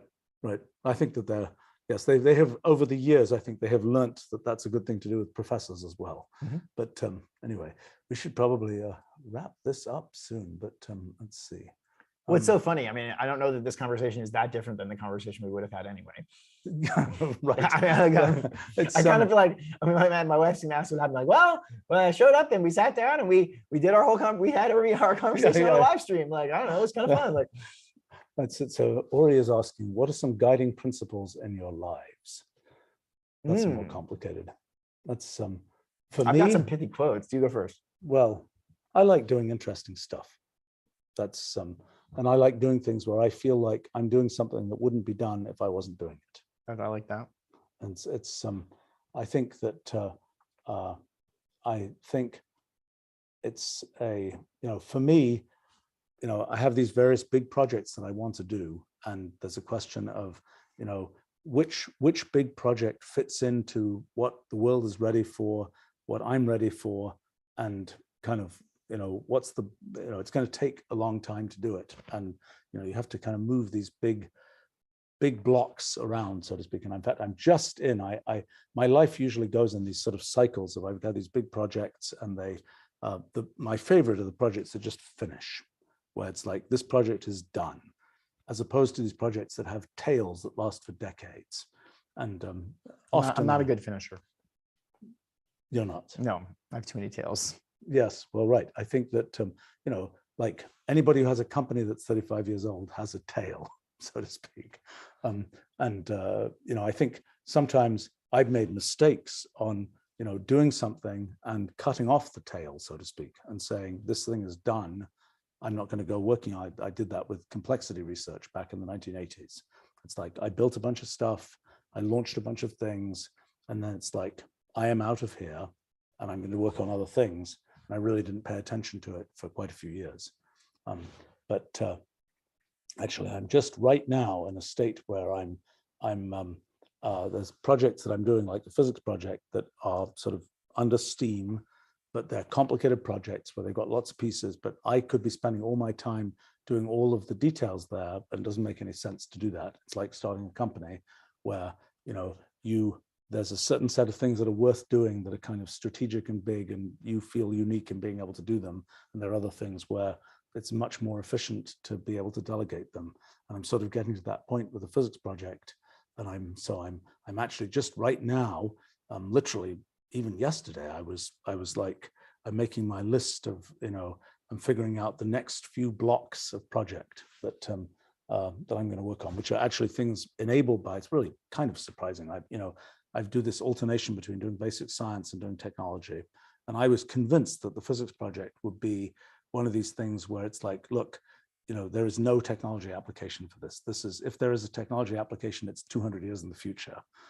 You know, it's building warp drive or something for, and I'm completely wrong. Turns out there are very near-term technological applications that come not of the understanding of physics, but of the formalism that comes out of understanding physics and the use of what is already known in physics to kind of inform that formalism. So for example, in distributed computing, I think we're pretty close to having a new way to think about distributed computing that leverages basically a ton of physics knowledge, which has never been applied to those kinds of things before. I think the same kind of thing, it's looking like that same idea will lead to a kind of distributed version of blockchain, which is another fairly interesting thing. And then of course, there's a question for me of, you know, there are like, I sort of got interested in NFTs, and I got interested in a kind of a business idea related to that, which I think will be fun. It has, any idea that I get deeply enough into, I see how it has synergy with other things I'm doing. But the truth is, this idea, at least in its initiation, has little synergy with other things I'm doing. But I think it's fun. So I'm kind of, it's like, should I do this? Should I not do this? It's sort of that one is somewhat dependent on whether I find other people who are capable of actually, moving the thing forward. But yeah, that now we're getting more into. We've talked about scheduling and plan a lot and prioritizing in our times together. How, when you think about that, how much of your kind of day, week is kind of pre-planned and scheduled, and how much of it are you able to decide what you want to do today, what you're inspired about, what you want to focus on? I am very scheduled during the most of the day. I mean, and then these days it varies with time, but right now I'm a largely science and free thinking evenings time. I mean, the rest so of the time. That's when you're doing your creative work. Yeah, and right now I at times it varies. I mean, that's the particular mode right at this moment. But I think the thing, I also perhaps somewhat, I will decide some days. I just, I have some idea. This is one of the challenges. You're running some business and you've got all these projects that are going on and they have weekly meetings and this, that, and the other. And at some moment, I'm like, I have an idea. I really want to pursue this idea. I have all these meetings that I'm supposed to be doing that are the weekly meetings of this, that, and the other. How much do I push those out of the way to keep working on what I'm working on? And I've kind of made the personal decision that when I'm on a roll, I'm going to, it's kind of like one of the problems of scheduling for me. When I'm on a roll, it's like, I'm not going to do that next meeting. because I'm working on this thing and I'm going to, I'll lose concentration after another 2 hours or something, but I'm going to keep going on this because it's not, I just kind of, that's, I'm sort of still a little bit debating with myself, how pushy should I be in those kinds of, I'm personally on a roll. I want to keep going, even though we set up this meeting with a bunch of people, we're going to push it to some other time. Yeah. I mean, but I found that, I also somehow, it's sort of a strange thing when I end up getting some idea, and that usually turns into something I'm writing or something like that. Somehow I manage to find time to get these things done, even though nominally, according to my calendar, there's no time. And what actually happens, so you can see what actually happens. I don't know whether you track this, but I always track the amount of pending email that I have. And so you can see those times when I just manufacture time, so to speak, because those are the times when my pending email spikes, because it's just like, in fact, the sort of ambient sort of mush of time was time I was spending, processing email and things Do you like this. schedule time to respond to email?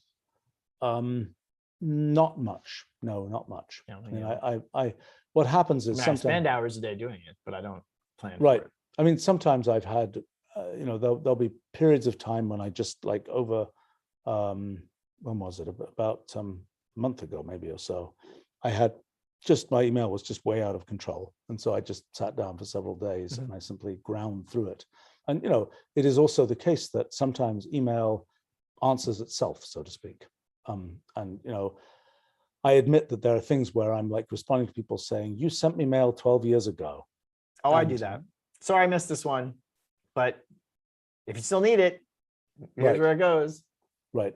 No, I think, and sometimes the problem is that something will come in and it's just like not a thing I'm thinking about right then. And it's like, I can imagine there'll be a time when I think about it, but it isn't now. And I have a pretty good filing system for, I put these things aside and the problem is that I can't really even respond and say, sometimes I will respond and say, it's just not something I'm thinking about right now. But sometimes I haven't even read enough. I haven't even understood enough that I actually can write a sentient response that even says that. I just know, oh, it's vaguely about this, if I ever care about that. I got an interesting example now. I've been trying to figure out, so for years, people have been sending me artworks related to my science projects and cellular automata and things like this. And so I finally, I've always wondered, what on earth should I do with all these things? it's like, finally, there are two things happening. One is there's the 20th anniversary of my New Kind of Science book, which is coming up next year. And so we're going to make some kind of art gallery thing. And the other thing is there's NFTs. And, so suddenly all this stuff that they were like made for. Yes, right. Yeah. I've been accumulating for 40 years. And finally, even though I had nothing to say, it's like, okay, thank you for sending me this artwork. It looks really nice, but I didn't really have anything to say about it. Now it actually engages with something that I'm thinking about, and I potentially have something to say. But no, I think. And also just all the little simple computations. I'm sorry, I was thinking of this one short essay I read today, but like all of those are effectively NFTs, right? Yeah, generated NFTs, you can, right? yes, you can put the actual program on the blockchain, and there it will kind of unfurl itself into some picture. I just did a live stream actually last week, making some NFTs with Cellular Automata, which was kind of fun and interesting, and it was one of these cases where it's like what's difficult is not necessarily what you think will be difficult. And so in that case, we had the bright idea we would name every one of these artistic creations. Oh, that was the hardest part. Turned out to be the hard part. Oh, for sure. It's but so what are your scheduling innovations these days? Have you like, do you do this? I mean, some people say, and these will be times when I will come up with something creative. I don't tend to do that. I'm not. Although I yeah, I mean, for me, because I'm often trying to solve problems that are like science problems, and I will keep picking away at it. Yeah. Like last night, I made a bit of a breakthrough in one incredibly abstract thing that I'm working on. And, but I've been picking away at this thing for a year. And it's like, I could have scheduled a bunch of time to work on it, and most of that time would have been wasted because I happened to have an idea, and, something made progress. And that was unschedulable. But I'm curious, in your. While I answer that, can you maybe send a message and get us a little bowl of water or something? Yes, I think she's been very patient, but I think she's panting a little bit. Both like the humans and thirsty. the. I would love one too, but for us Okay, thinking of her. just. But to that question, we've talked a lot about scheduling and assistance and delegation and other things. You're much better at it than me. Well, we'll find out for a second. We've evolved though. I now have an assistant and 2 chiefs of staff. I don't know if I've told you about my whole chief of staff plan, but that's really interesting. That's a whole program. But the first thing it really made me think of when I heard that, and when I heard your description, is something I've been thinking about a lot lately, particularly because I have young kids and you have children as well. Mine are a little younger, but so it's been something we've talked about a lot. Is I'm often asking you, because you're 5 or 10 years ahead of me, like, what did you think about this? What did you go through? Now you can ask my kids, and that way then you get the real customer experience. Mine are 9, 11, and 12. They're all about a year and a half apart. And a huge, just internal conflict I have is about how much time I spend with them versus how much time I spend working. Is one way I think about this. Another one is within work, how much time do I want to have my week scheduled and planned? And how much time do I want to leave for serendipity and for creativity and for, things that come up? And I'm a very much like a systems thinker. I'm like, I see something and I put it on a pattern, and I set it and I say, we're going to do that weekly. We're going to do that, on this regular basis. Right. And my schedule fills up. And if I made a list of all the things that I want to do on a regular basis, I'd come up with, 3 lifetimes of stuff just to keep up with life without getting to actually experience life. Right. And so on the one hand, I'm like, oh, I need to pull back. I need to do less of that.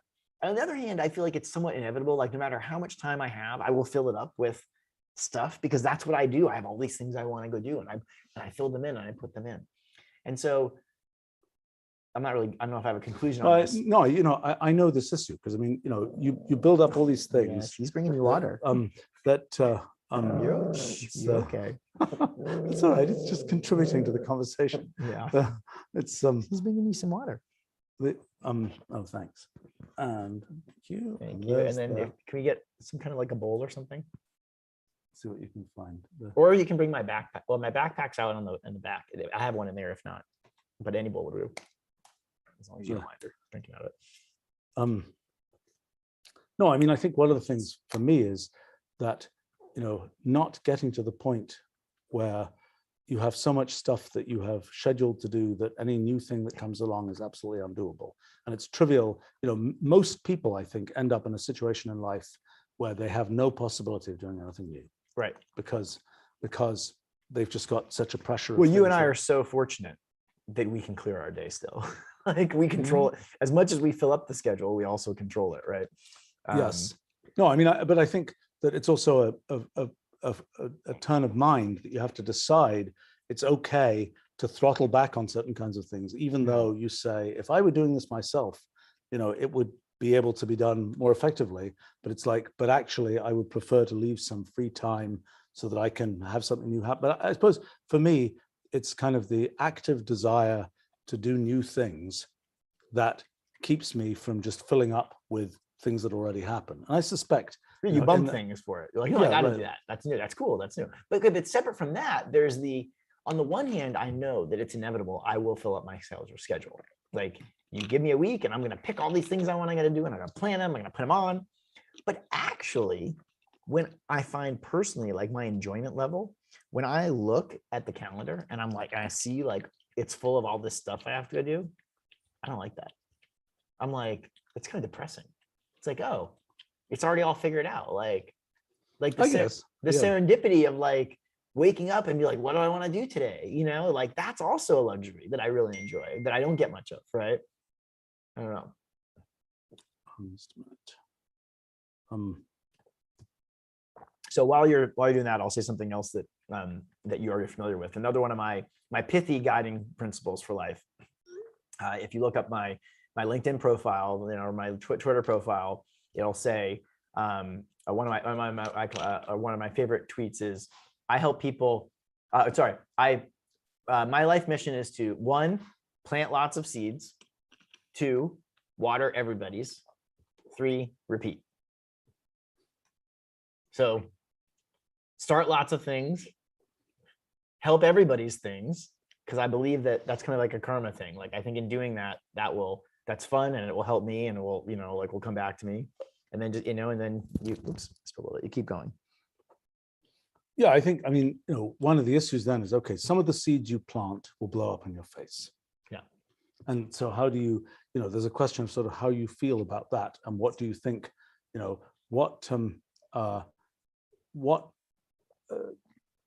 I think this is one of these things where I also spend a bunch of my time kind of, contributing to other people, mentoring people, things like that. And that's which I find, this is a form of communication from this. I want more water. She's okay. You can keep going.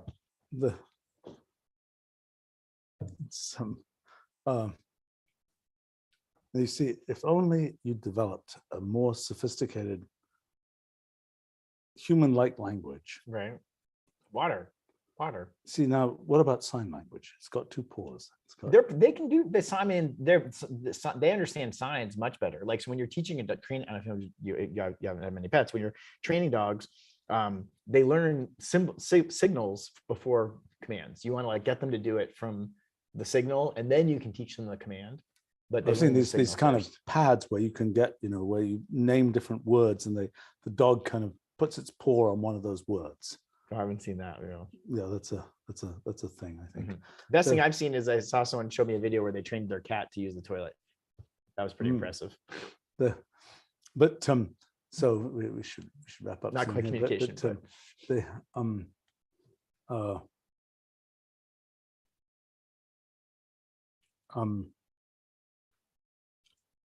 Well, we should probably wrap here, even though we haven't. Let's see. Questions. A bunch of questions here about the world of business, but I think we probably we were talking about guiding principles, which should be a place to kind of a good summation kind of thing, and I think.